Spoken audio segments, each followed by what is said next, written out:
Jeremy Sockman here with another review from the days before all those great things make life worth living. Put yourself back into time before the internet, before 500 channel television, before Blu-rays, before smartphones, before YouTube even. We're going all the way back to 1960 for the Jack Lemmon, Shirley MacLaine classic movie, The Apartment. And I don't know what you guys know about 1960, but I'm sure you're not going to expect what this little yarn brings to the table. The Apartment is the story of C.C. Baxter, played by Jack Gill Lemmon. He's a nervous guy working for a consolidated life insurance company in the Big Apple, New York City. He's got a great little bachelor pad, and all his bosses want a piece of the action. Listen, kid, I can't pass this up. She looks like Marilyn Monroe. They use him to bring their dates for a little after-hours workplace assessment, if you catch my meaning. Seems these guys like to play around, and CC's a hook up for booze, crackers, and stained sheets. Wouldn't want to take a black light to that bedroom, yikes! But CC's not just some sap. He's trading access to his pimp pad for a rocket ride to the top of the company. He draws the notice of the big boss, Mr. Sheldrake, played by Fred McMurray, who wants his crack at those sticky sheets. CC agrees, of course, but what he doesn't know is that the girl of his dreams, Miss Kubelik, played by Warren Beatty's big sis Shirley, is the lucky lady of Mr. Sheldrake's affections. Aunt Kubelik, boy, would I like to get her on a slow elevator to China.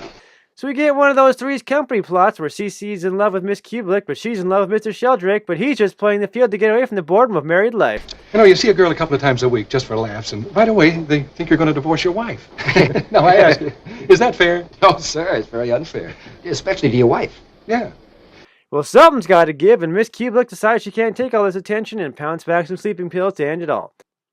Lucky for her, CC saves the day with the help of his doc neighbor. He brings Miss Kubelik back from the sleep that never quits.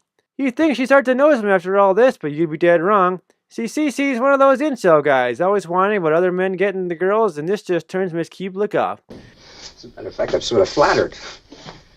That anybody'd think a girl like you would do a thing like this over a guy like me. She goes back to Mr. Sheldrake when he ends his marriage.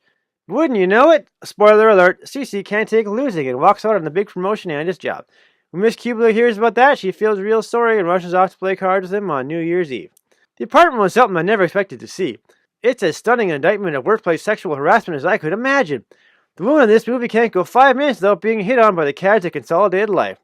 From the top on down, they're treated like objects and just expected to go along with it. But not Miss Kubelik. She's got her own path. She doesn't need a man in her life unless she wants him. When CC professes his love for her, she makes sure he knows he's in the friend zone. Why can't I ever fall in love with somebody nice like you? He feels he's entitled to her affections because he saved her life and covered for her affair. Well, sorry, CC, it doesn't work that way. I love her. I haven't told her yet. I thought that you should be the first to know. After all, you don't really want her, and I do. And although it may sound presumptuous, she needs somebody like me. So I think it'd be the best thing all around. Why not ask her if she likes you before just assuming you get to marry her? She didn't ask you to give up your job, so why'd you do it, dummy? Man behaving badly is nothing new, and a movie like this shows the need for a strong HR department. I mean, look at that Christmas party. I can see at least 7 gross violations of company conduct. So in the end, The Apartment was quite an eye-opener. It takes a simple setup like a man acting as pimp pad proprietor and falling in love with his boss's mistress, and shows you the darker side of office relationships. They should show a movie like this on everyone's first day at the new job. Warning, don't do what these doofuses do. It's required viewing, and you can take that from me. I'm Jeremy Sockman, and I'm giving the dark expose of office hookup culture that is The Apartment my seal of approval. And I just want the place for 45 minutes. I'm getting lonely. Who are you talking to anyway? My mother. Oh, that's sweet. That's real sweet. Ooh. Make it 30 minutes.